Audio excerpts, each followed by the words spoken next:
39वां अध्याय, दधीची का शाप और ध्रुव पर अनुग्रह। ब्रह्मा जी बोले, नारद, श्रीहरि विष्णु अपने प्रिय भक्त राजा क्षुभ के हितों की रक्षा करने के लिए एक दिन ब्राह्मण का रूप धारण करके दधीची मुनि के आश्रम में पहुंचे। विष्णु जी भगवान शिव की आराधना में मग्न रहने वाले ब्रह्मर्षि दधीची से बोले कि हे प्रभु, मैं आपसे एक वर मांगता हूँ। दधीची श्री विष्णु को पहचानते हुए कहने लगे, मैं सब समझ गया हूँ कि आप कौन हैं और क्या चाहते हैं, इसलिए मैं आपसे क्या कहूँ। हे श्रीहरि विष्णु, शुभ का कल्याण करने के लिए आप ये ब्राह्मण का वेश बनाकर आए हैं। आप ब्राह्मण वेश का त्याग कर दें। लज्जित होकर भगवान विष्णु अपने असली रूप में आ गए और महामुनि दधीची को प्रणाम करके बोले कि महामुनि, आपका कथन पूर्णतया सत्य है। मैं ये भी जानता हूं कि शिव भक्तों को कभी भी किसी भी प्रकार का कोई भी भय नहीं होता है, परंतु आप सिर्फ मेरे कहने से राजा ध्रुव के सामने ये कह दे कि आप राजा ध्रुव से डरते हैं। श्री विष्णु की यह बात सुनकर दधीची हंसने लगे। हंसते हुए बोले कि भगवान शिव की कृपा से मुझे कोई भी डरा नहीं सकता। जब कोई वाकई मुझे वाकई मुझ नहीं सकता, तो मैं क्यों झूठ बोलकर पाप का भागी बनूं। दधीची मुनि के इन वचनों को सुनकर विष्णु को बहुत अधिक क्रोध आ गया। उन्होंने मुनि दधीची को समझाने की बहुत कोशिश की। सभी देवताओं ने श्री विष्णु जी का ही साथ दिया। भगवान विष्णु ने दधीची मुनि को डराने के लिए अनेक गण उत्पन्न कर दिए, परंतु दधीची ने अपने सत से उनको भस्म कर दिया।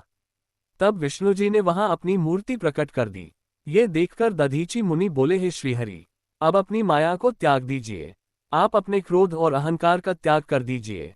आपको मुझमें ही ब्रह्मा रुद्र सहित संपूर्ण जगत का दर्शन हो जाएगा। मैं आपको दिव्य दृष्टि प्रदान करता हूँ।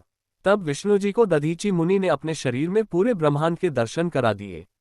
तब विष्णु जी का क्रोध बहुत बढ़ गया। उन्होंने चक्र उठा लिया और महर्षि को मारने के लिए आगे बढ़े, परंतु बहुत प्रयत्न करने पर भी चक्र आगे नहीं चला।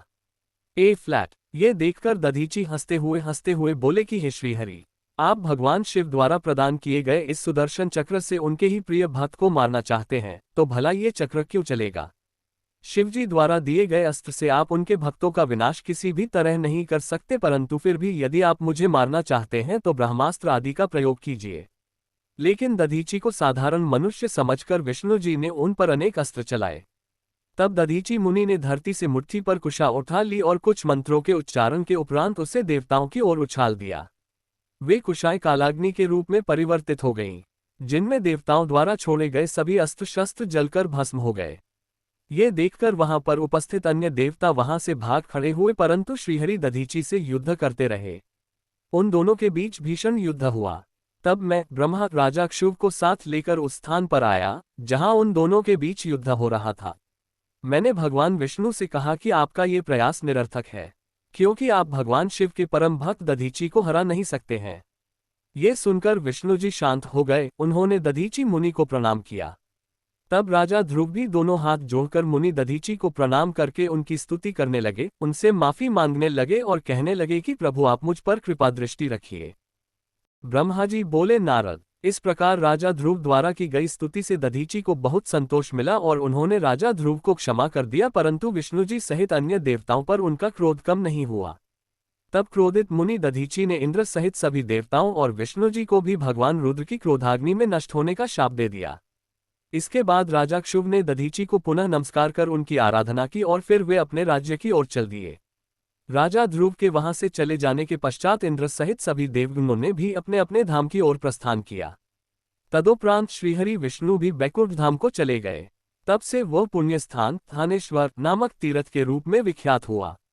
इस तीर्थ के दर्शन से भगवान शिव का स्नेह और कृपा प्राप्त होती है। हे नारद, इस प्रकार मैंने तुम्हें ये पूरी अमृत कथा का वर्णन सुनाया। जो मनुष्य क्षुभ और दधीची के विवाद से संबंधित इस प्रसंग को प्रतिदिन सुनता है, वह मृत्यु को जीत लेता है तथा मरने के बाद सीधा स्वर्ग को जाता है। इसका पाठ करने से युद्ध में मृत्यु का भय दूर हो जाता है तथा निश्चित रूप से विजयश्री की प्राप्ति होती है।